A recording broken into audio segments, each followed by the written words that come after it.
Hello मेरे प्यारे बच्चों, आप लोग कैसे हैं? और मैं ऐसा उम्मीद करता हूं कि आप लोग अच्छे ही होंगे। और जैसा कि मैंने प्रीवियस क्लासेस में बहुत सारे ऐसे लेक्चर्स डिफरेंशिएशन का मैं लेकर आया था वीडियो में, तो आज मैं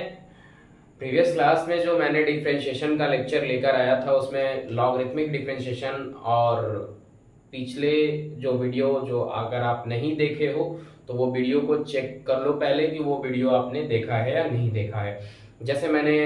बताया था कि मैं बताया हूँ कि जैसे ट्रिग्नोमेट्रिक फॉर्मूले को यूज करके कुछ ऐसे ट्रांसफॉर्मेशन फॉर्मूले हैं जिनको यूज करके भी डिफरेंशिएशन हम लोग करा है। प्रीवियस क्लास में मैंने पढ़ा था कुछ ऐसे स्पेशल फंक्शन हैं जिनके अंदर दिया हुआ था फंक्शन साइन इनवर्स, अगर एफ एक्स के टर्म में अगर दिया रहेगा तो अंडर रूट ए स्क्वायर माइनस एक्स स्क्वायर अगर रहता था, जैसे अंडर रूट ए स्क्वायर माइनस एक्स स्क्वायर अगर आपको था तो एक्स के जगह पे ए साइन थीटा और x बराबर a cos थीटा आप लोगों ने पुट करा होगा। तो मैंने ये प्रीवियस लेक्चर में, अगर आपने नहीं देखा है वो लेक्चर, तो सबसे पहले वो लेक्चर को आप चेक कर लो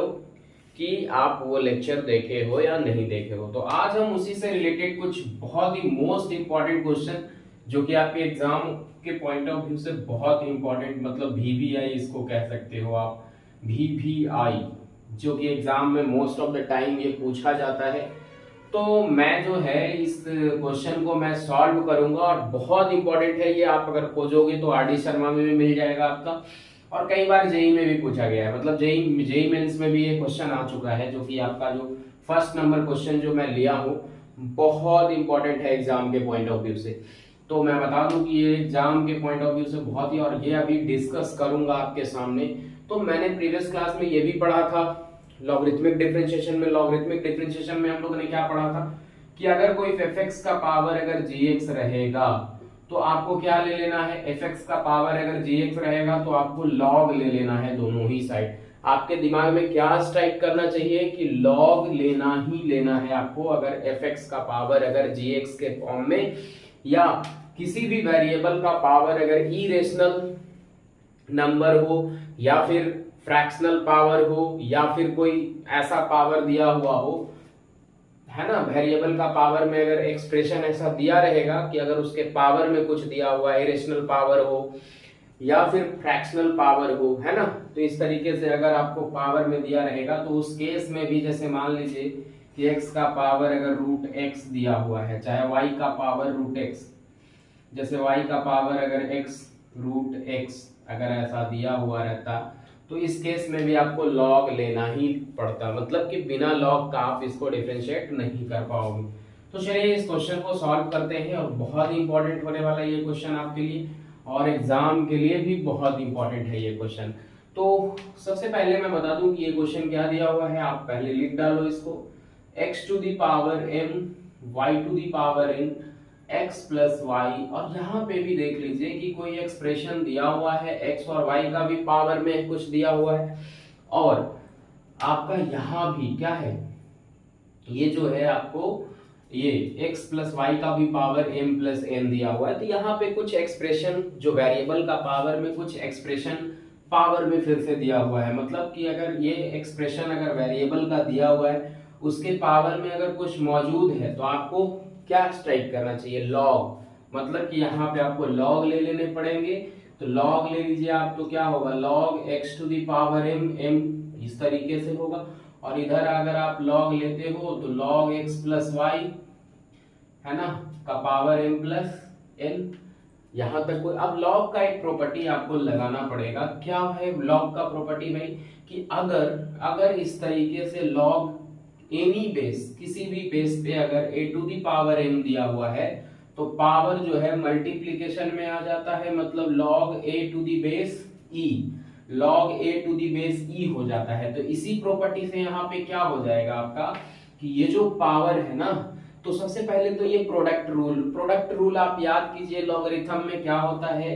कि अगर log किसी भी बेस पे अगर m इंटू n रहता है तो आपका जो है इसको लिखते हैं log m plus log n। ये आप प्रॉपर्टी पढ़ रखे होंगे जो कि मैंने अभी डिस्कस किया आपके सामने तो ये आपको लॉगरिथम का प्रॉपर्टी इसमें यूज करना है। अब यहाँ पे जो है इसको लिख लें आप, क्या लिखेंगे भाई, log x to the power m plus log y to the power n। अब यहाँ पे इसको क्या लिखेंगे, पावर को मल्टीप्लीकेशन में कर लो तो m plus n log x plus y, है ना।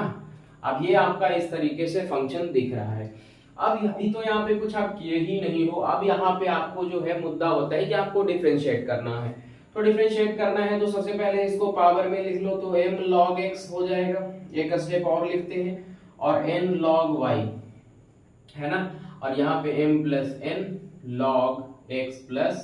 y। यहाँ तक कोई दिक्कत नहीं होना चाहिए आपको। अब यहाँ से अगर डिफरेंशिएट करते हो तो m और n क्या है, कोई भी कांस्टेंट नंबर है आपका। m और n किसी भी मतलब कांस्टेंट नंबर के बराबर ही होगा, या वो रियल नंबर हो या फिर कुछ भी। तो यहाँ पे तो इरेशनल नंबर और रेशनल नंबर दोनों ही आ सकता है, क्योंकि पावर में रेशनल और इरेशनल का कॉम्बिनेशन रियल नंबर कहलाता है। तो ये कहीं ना कहीं कोई कांस्टेंट ही होगा आपका m और n, क्योंकि मैंने पहले ही कहा है प्रीवियस लेक्चर में कि वेरिएबल का जो पावर होगा, जो भी पावर होगा वो क्या होगा आपका, कोई भी एक्सप्रेशन जो दिया हुआ है आपका वेरिएबल का, उसका पावर इरेशनल होगा या फ्रैक्शनल पावर होगा। अगर टू और इस तरीके से अगर दिया हुआ रहेगा, टू और मोर फंक्शन अगर मल्टीप्लाई में है और उसका अगर पावर दिया रहेगा, या दो से अधिक फंक्शन को मल्टीप्लिकेशन में लिखा हुआ है, तो उस केस में भी आपको लॉग लेना है। या फिर वेरिएबल का पावर अगर ऐसा आ जाता है x का पावर 1/2, तो इस केस में अगर y बराबर x का पावर 1/2 दिया हुआ है तो इसको तो डायरेक्टली आप पावर घटाकर कर सकते हैं।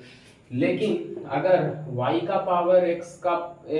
रूट x दिया हुआ है, तब इस केस में आप लॉगरिथम लगाएंगे, मतलब लॉगरिथम दोनों साइड आपको लेना पड़ेगा, लॉग आपको लेना ही पड़ेगा। तो यहाँ पे हम लोग कर लिए हैं, तो यहाँ पे m कांस्टेंट है, तो यहाँ पे m और log x का डिफरेंशिएशन आपको पता होगा। अगर आप फर्स्ट वीडियो देखे होंगे, नहीं देखे हैं तो आप याद रखेंगे कि log x का डिफरेंशिएशन जो होता है वो 1/x होता है। तो m/x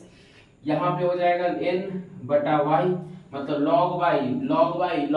का 1/y, मतलब log x का 1/x। अब यहाँ पे dy/dx आपको लिखना होगा, मतलब y का डिफरेंशिएशन मतलब यहाँ पे लिखना होगा, ठीक है, dy/dx लिखना होगा। अब यहाँ पे क्यों नहीं लिखे dx/dx, यहाँ भी लिखे तो ये 1 हो जाता है। तो इसके केस में हम लोग लिखते नहीं है, क्योंकि y अगर यहाँ पे y के सेंस में अगर कर रहे हैं तो ये तो dy/dx देगा ही ना। अब यहाँ पे देखिए m प्लस n, है ना। अब यहाँ पे क्या हो जाएगा, log x प्लस y का क्या हो जाएगा 1/x प्लस y, मतलब यहाँ पे x प्लस y। अब x प्लस y का 1 प्लस dy/dx। यहाँ तक किसी को अगर नहीं समझ आया तो आप फिर से देख लें कि हम m कांस्टेंट था, इसको बाहर रखे, log x का डिफरेंशिएशन 1/x, n कांस्टेंट था, n को बाहर रखे, log y का 1/y और y का dy/dx। और m प्लस n जो है बाहर कांस्टेंट है, ये पड़ा हुआ, तो m plus n/x plus y, है ना। अब यहाँ पे x प्लस y का फिर से तो आप डिफरेंशिएट करोगे ही ना, तो यहाँ पे 1 प्लस x का डिफरेंशिएशन 1 और y का dy/dx हो जाएगा। अब यहाँ से आपका जो ये टर्म आया है, आप यहाँ पे थोड़ा सा इसको इधर इरेज कर लेते हैं। यहाँ पे आपको dy/dx फाइंड करना है, तो इस क्वेश्चन के बाद हम लोग वो सॉल्व कर ले। तो इसमें भी आपको जो dy/dx जो प्रूव करना था इस क्वेश्चन में, मेनली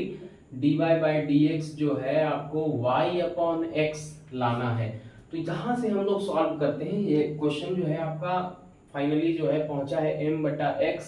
है ना, और उसके बाद आया है n/y इंटू dy/dx, है ना, इस तरीके से। और आगे जो टर्म लिखा हुआ है आपका,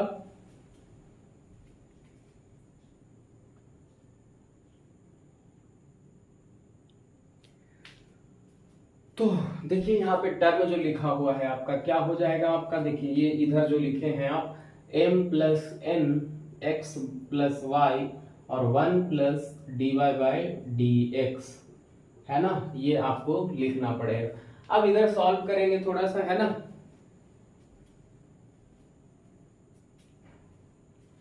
तो यहाँ पे आप जैसे गुना कर लीजिए, तो सबसे पहले यहाँ पे आप इस टर्म को देख लीजिए, यहाँ पे क्या करना है कि इसको गुना कर लीजिए पहले। तो m/x n/y dy/dx, है ना, और यहाँ पे आपका जो है m plus n x plus y, और यहाँ पे जो गुना करेंगे m plus n x plus y, है ना, पूरा गुना होगा आपका, और यहाँ पे dy बाय dx। तो मैंने पहले भी कहा है कि अगर इस तरीके का अगर dy बाय dx दोनों ही टर्म, अगर आपको दोनों ही साइड अगर dy बाय dx मिलता है, तो उस केस में आप क्या करो कि ये जो dy बाय dx को है जो एक साइड कर लीजिए। तो dy बाय dx अगर इधर करेंगे तो आपका क्या आ जाएगा, देख लीजिए, इसको इधर कर लीजिए m बटा x और m प्लस n बटा x प्लस वाई, या dy बाय dx को ही इधर आप कर लो, कोई दिक्कत नहीं है। तो यहाँ पे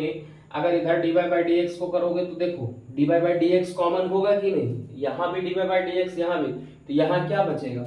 n अपॉन y, और यहाँ क्या बचेगा m प्लस, माइनस में आएगा इधर प्लस से, तो m plus n x plus y हो जाएगा, और ये आपका dy बाय dx बाहर रहेगा, ठीक है। और यहाँ पे आपका आ जाएगा इधर m plus n x plus y और माइनस ऑफ m बटा x। क्या आपको दिक्कत हो रहा है यहाँ तक? मतलब हम क्या किए कि दोनों ही साइड dy बाय dx था, तो हमने क्या किया कि ये dy बाय dx को एक साइड कर दिए, है ना। अब ये आपका एलसीएम में आ जाएगा क्या, y into x plus y into x plus y. अब यहाँ y into x plus y अगर आपका आ रहा है तो ये y है तो x प्लस इसके साथ गुना होगा, तो n x और n y हो जाएगा, है ना। यहाँ पे अगर आप थोड़ा सा और नीचे लिखते हैं तो आपको स्पेस मिल जाएगा आपको। तो ये जो है यहाँ पे अगर एलसीएम आप लेते हो तो y into x plus y, और यहाँ पे जो है आपका ये इसके साथ मल्टीप्लाई होगा, मतलब nx और ny, nx प्लस ny।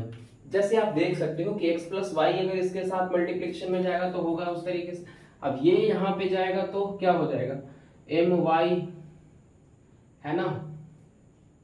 और माइनस ny, है कि नहीं, तो माइनस ny हो जाएगा, और ये dy बाय dx आपका रहेगा बाहर में, है ना। अब इधर भी आपका वही टर्म आएगा, जैसे इसको यहाँ पे हम सॉल्व करते हैं, इधर सॉल्व कर रहे हैं तो ये x प्लस वाई और x, और यहाँ पे आपका क्या आ जाएगा, देखिए x प्लस वाई है तो mx, x जाकर मल्टीप्लाई होगा दोनों के साथ, तो mx प्लस nx, और आपका क्या आ जाएगा, देखिए इधर minus of mx minus of my, यही होगा, इस तरीके से बनेगा आपका टर्म। यहाँ तक कोई दिक्कत नहीं होना चाहिए, मतलब बस एलसीएम लिए हैं और जोड़ घटा हो रहा है आपका। अब यहाँ पे कुछ टर्म आपका कटेगा, उसको आपको काट देना है।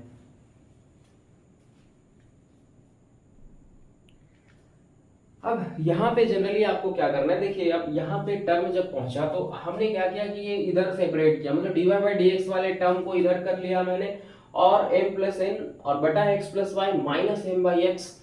अब यहाँ पे देखिए कि ये क्वेश्चन जो है आपका कुछ कट रहा है, इसमें कट रहा है क्या, मतलब आपको फाइनली पहुंचना है dy बाय dx को y बटा x प्रूव करना है। तो यहाँ पे आप देखिए तो कि ny और प्लस ny कटेगा, है ना। तो यहाँ पे जो बचा आपका ये क्या बचेगा, n x माइनस my और बटा y into x plus y, है ना। और यहाँ पे देखिए कुछ कट रहा है, mx वाला कट रहा है टर्म,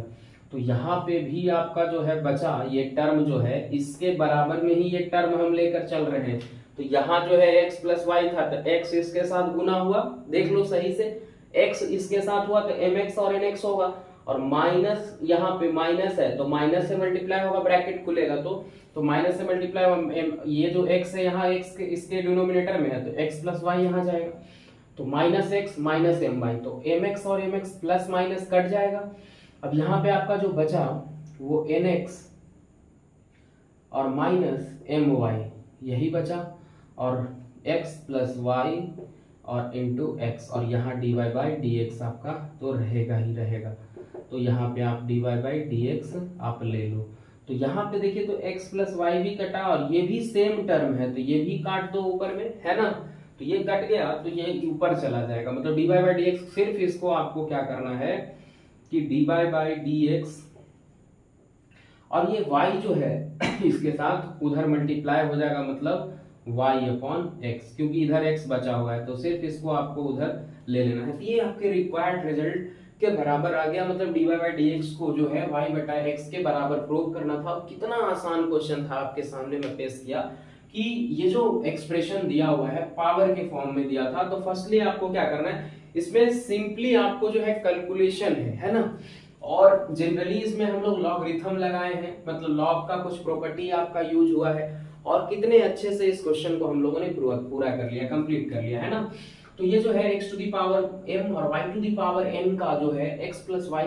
का whole power m plus n, और हमको प्रूव करना था dy बाई dx बराबर y बटा x, जो कि आपके सामने रिक्वायर्ड रिजल्ट आपको दिख रहा होगा कि ये किस तरीके से मैंने इसको प्रूव किया है। तो आप इसको नोट डाउन कर लीजिए, बहुत अच्छा क्वेश्चन है और आर डी शर्मा में भी आपको मिल जाएगा। अगर आप वॉल्यूम 1 और वॉल्यूम 2 आपके पास अगर R D Sharma engineering volume 1 और वॉल्यूम 2 होगा तो उसमें आप ये क्वेश्चन को फाइंड कर पाएंगे, वहां पे है बिल्कुल इस तरह का क्वेश्चन आपका पूछा गया है। तो ये बहुत इंपॉर्टेंट है, वीवीआई, इसको मान लीजिए आप वीवीआई क्वेश्चन है, मतलब एग्जाम में इस तरह का क्वेश्चन आपको दे सकता है। और ज्यादातर जो बोर्ड में आता है क्वेश्चन वो इसी से आता है, मतलब लॉगरिथम से ही आता है, लॉगरिथमिक या पैरामेट्रिक या कोई पूछ देगा आपको, तो एक क्वेश्चन तो आना ही आना है। तो ये बहुत ही आसान सवाल था। और हम दूसरे सवाल को फिर से हम ये जो tan इनवर्स वाला है जो अभी हम लोग आपके सामने डिस्कस करेंगे, हम लोग इस क्वेश्चन को भी डिस्कस करेंगे। तो ये क्वेश्चन रहा आपका फर्स्ट नंबर, जो कि मैंने बहुत अच्छे से इसको कंप्लीट कर लिया।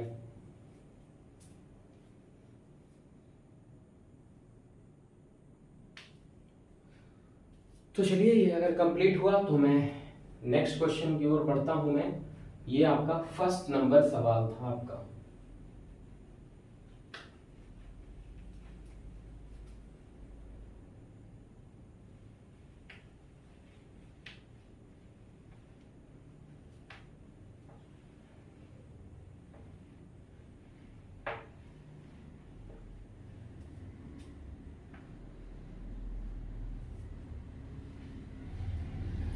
ठीक है, अब नेक्स्ट सवाल जो है आपका सेकेंड नंबर है ना। तो ये क्वेश्चन देखिए आप, y बराबर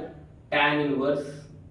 under root 1 plus x square, ये क्वेश्चन दिया ही हुआ है आपका। क्वेश्चन नंबर 2 जो है आपके बोर्ड में दिख रहा होगा, और यहाँ पे आपको dy बाई dx फाइंड करना है ना, dy बाई dx आपको फाइंड करने हैं। तो सबसे पहले बता दूं मैं कि इस तरह का जब भी क्वेश्चन आपको tan इनवर्स, जैसे ये मैं बताया था 3 फंक्शन के अंदर, अगर साइन इनवर्स के अंदर अगर fx दिया हुआ हो, या फिर कॉस इनवर्स के अगर आगे fx दिया हुआ हो, या फिर tan इनवर्स, 3 कंडीशन हम लोगों ने देखा था। और मैं ये भी बताया था कि अगर अंडर रूट ए स्क्वायर माइनस एक्स स्क्वायर रहेगा तो x बराबर a साइन थीटा और कॉस थीटा आप ले सकते हो। तो ये कंडीशन हम लोगों ने पढ़ा था, अगर a square plus x square था आपका तो x बराबर a tan थीटा और a cot थीटा आप पुट कर सकते हो यहाँ पे। तो यहाँ पे कुछ कंडीशन अलग है आपका, तो यहाँ पे डायरेक्टली आपको यहाँ पे याद रखना होगा। ये सब क्वेश्चन जो है आपको कैसे आइडिया लगेगा मैं अभी बताता हूँ आपको, कि जब भी इस तरह का सवाल रहेगा तो आपको कैसे सोचना है। कुछ प्रैक्टिस से आपको याद रखना है कि प्रैक्टिस अगर आप करोगे तो इस तरह का सवाल आप डायरेक्टली हिट कर पाओगे। जैसे यहाँ पे जो दिया हुआ है, इस क्वेश्चन को सबसे सॉल्व करने का तरीका ये है कि एक्स स्क्वायर को आप कॉस थीटा मान लो, डायरेक्टली इसको ये करना है, मतलब कि एक्स स्क्वायर बराबर कॉस थीटा मान लो। ये करते क्यों है, क्योंकि अगर आप कॉस थीटा लेते हो ना तो यहाँ पे कुछ आपको रिलेशन दिख जाएगा। जैसे देखिए एक स्टेप लिखूंगा मैं, अगर ऐसा मानता हूं मैं तो tan इनवर्स ये आसानी से आप बना लोगे। अगर आप दूसरे मेथड से जाओगे, अगर रेशनलाइज करोगे तो आपको ज्यादा लंबा जाएगा। रेशनलाइज नहीं करना है, अगर cos थीटा लेना है आपको यहाँ पे, तो देखिए डायरेक्टली यहाँ पे 1 प्लस cos थीटा हो जाएगा, है ना, माइनस 1 माइनस cos थीटा। और मैं ये रिलेशन भी मैं बताया हूँ, 1 प्लस cos थीटा और 1 माइनस cos थीटा, है ना। और ये आपका इस तरीके से शकल दिखेगा ये सवाल का, है ना। अब मैंने ये डिस्कस किया है कि अगर 1 प्लस cos 2 थीटा होता था तो मैंने क्या लिखा था, 2 cos square theta. Previous lecture अगर आप नहीं देखे हो तो देख लो प्लीज, उस लेक्चर को देखो, तभी ये क्वेश्चन समझ में आने वाला है। तो अगर 1 प्लस cos 2 थीटा को, तो 1 प्लस cos थीटा क्या लिखेंगे भाई, 2 कॉस स्क्वायर थीटा बाई 2 लिख देंगे इसको, डायरेक्टली ये आप लिख सकते हो। तो क्या होगा ये फॉर्मूला 1 प्लस कॉस थीटा, तो 1 माइनस कॉस थीटा को लिखेंगे आप क्या 2 साइन स्क्वायर थीटा बाई 2। तो यहाँ पे आप पुट करें ये वैल्यू को, तो मैंने कहा कि आपको 1 प्लस कॉस थीटा को आपको क्या पुट करने हैं, तो tan इनवर्स है ना, यहाँ पे आप 2 cos स्क्वायर थीटा बाई 2 है ना, और यहाँ पे 2 साइन स्क्वायर थीटा बाई 2, और यहाँ पे आपको क्या लेना है 2 cos square theta by 2 minus of 2 sine square theta by 2, है कि नहीं। अब यहाँ पे आपका जो है इस तरीके से, अब रूट के बाहर आएगा तो ये √2 भी बाहर आएगा, तो tan इनवर्स यहाँ बचेगा आपका √2, और ये जो रूट के बाहर आएगा तो क्या होगा cos थीटा, मतलब यहाँ डायरेक्टली आप ले लें cos थीटा बाई 2 आ जाएगा आपका, माइनस यहाँ से अगर √2 बाहर कीजिएगा तो sin थीटा मतलब बाहर आएगा, रूट के अंदर से बाहर आएगा तो आपको क्या लिखना है यहाँ sin थीटा बाई 2, और यहाँ से भी √2 बाहर आएगा, √2 कॉमन ले लीजिए, यहाँ पे cos थीटा बाई 2 और माइनस sin थीटा बाई 2। कोई दिक्कत नहीं होना चाहिए आपको, यहाँ तक कोई दिक्कत नहीं होना चाहिए, क्योंकि मैं ये जो क्वेश्चन बता रहा हूँ उसके पहले मैं कंसेप्ट बताया हूँ आपको कि 1 प्लस कॉस थीटा को आपको डायरेक्टली याद रखना है 2 cos स्क्वायर थीटा बाई 2, और 1 माइनस कॉस थीटा को याद रखना है 2 साइन स्क्वायर थीटा बाई 2, क्योंकि ये आसान हो जाएगा आप क्वेश्चन। अब देखिए √2 से √2 कितना अच्छे से ये क्वेश्चन को हम लोग ये कर लिए हैं, अब काट लिए इसको है ना। अब ये जो है आपका देखिए, अब ये इस तरीके से आपको क्वेश्चन दिखा। अब यहाँ पे देखिए कि जब भी ऐसा फंक्शन मैं बताया हूँ कितनी बार कि cos थीटा अगर माइनस साइन थीटा है और cos theta plus sine theta है, तो इस केस में अगर आपको सॉल्व करने के लिए देता है तो डायरेक्टली आपको दिमाग में हिट करना चाहिए कि cos थीटा से न्यूमरेटर और डिनोमिनेटर को भागा दे दो, तो cos थीटा से दोगे तो यहाँ पे tan में कन्वर्ट होगा, आपको दिख रहा होगा है ना, तो यहाँ पे जो है आपको tan में वो चला आएगा रिजल्ट। तो जनरली यहाँ पे एक प्लस में है तो यहाँ पे आपको दिखेगा कि ये कैसे, ये प्लस में था, क्वेश्चन में थोड़ा सा मिसप्रिंट है, ये आपको प्लस में है, ये भी प्लस में है ना। तो इस तरीके से अगर आया आपका सवाल तो देखिए अब यहाँ पे करना क्या है आपको, अगर आप यहाँ पे cos थीटा बाई 2 और sin थीटा बाई 2 अगर आप देख रहे हो और नीचे cos थीटा बाई 2 और प्लस sin थीटा बाई 2, तो यहाँ पे क्या करना है आपको कि दोनों ही न्यूमरेटर और डिनोमिनेटर में आपको cos थीटा बाई 2 से भागा कर देना है, दोनों ही टर्म में, इसमें भी भागा करोगे और इसमें भी भागा करोगे, तभी आपका tan में रिजल्ट आएगा। जैसे देखिए अब यहाँ पे tan इनवर्स है तो इसको अगर हम tan इनवर्स में ले आए, tan इनवर्स है तो tan थीटा, जैसे आप लोगों ने इनवर्स में पढ़ा होगा tan इनवर्स tan x अगर रहता है तो आप x लिखते हो कि नहीं, तो यहाँ पे tan इनवर्स है तो इसको tan में लाने के लिए आपको cos से भागा, मतलब cos थीटा बाई 2 से भागा करना होगा, तो अगर भागा करेंगे इसमें तो ये 1 आएगा यहाँ,